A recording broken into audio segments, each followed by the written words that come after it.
Well, the story of bushranger Ned Kelly had another chapter written today when the Victorian government announced his body has been identified.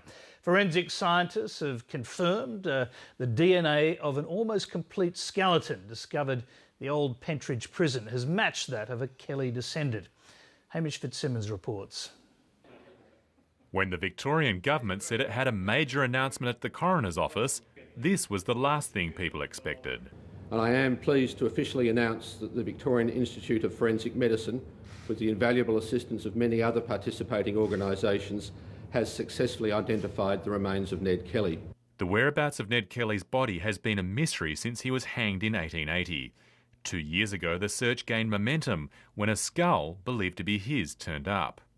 Tests found it wasn't, but scientists from the Victorian Institute of Forensic Medicine continued the hunt, looking at remains found at the old Pentridge Prison, which included bodies exhumed from the old Melbourne jail. One skeleton in particular caught their attention. Inside the tibia or the lower leg were removed 2 small pellets. The remains have injuries which match the medical records of injuries sustained by Ned Kelly. Firstly, a shotgun wound to the right lower leg. Secondly, a gunshot wound, of what sort, not sure, to the right forefoot. And thirdly, pathology consistent with a gunshot wound to the left elbow region.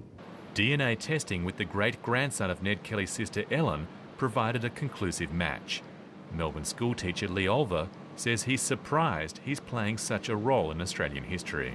It was pretty hard-hitting to think that myself could play a part in putting this together for history.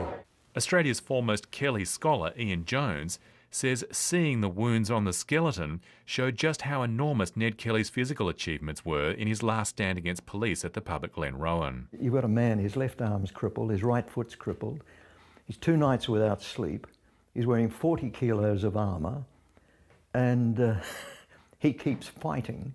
Mr Jones believes much of the enduring Kelly mystique is related to the frenzied media interest in the case at the time and ever since. He says the gang, particularly Joe Byrne and Ned Kelly, was aware of how it wanted to be portrayed to the public. They were both acutely aware of the effect the media could have on their getting their message across. They had people writing letters to the paper. They were sending caricatures to members of the police force. They were putting up their own posters. You know, it was a very, very sophisticated operation.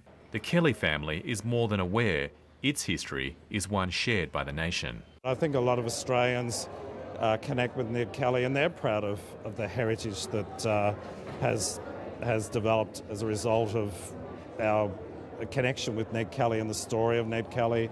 Ian Jones says far from ending the Kelly mystery, today's announcement will add to it, especially while without the skull, the puzzle remains incomplete.